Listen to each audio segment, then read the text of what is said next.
即嘛当是春节连假，疾管署提醒民众，目前是咱国内流感也有新冠疫情还伫流行的高峰。建议新者若是要去人较侪所在，都要会记得挂喙安，嘛要接洗手。伫新者期间，各县市嘛会开呼吸道传染病特别的门诊，兼顾民众就医的需求。今日大陆冷气团报道，加上学校休馆以来人流南来北往，望急诊第一线职业医师就观察到，最近类流感的病例一直起嚟。感冒啊，或者是流感或者新冠这些重症的这些的疾病啊，这个还是最多的。那再来呢，第二多的大肠还是肠胃炎、拉肚子。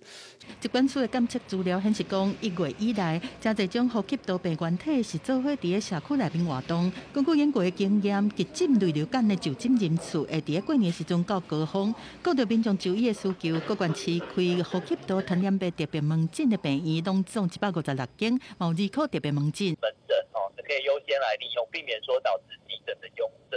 那这段期间，适当也请民众注意，如果前往一些人潮拥挤的场所。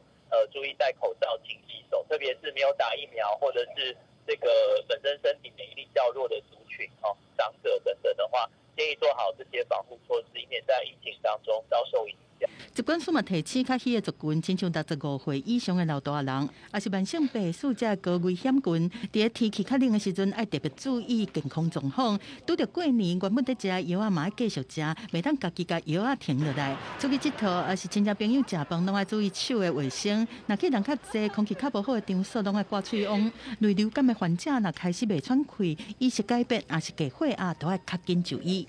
记者综合报道。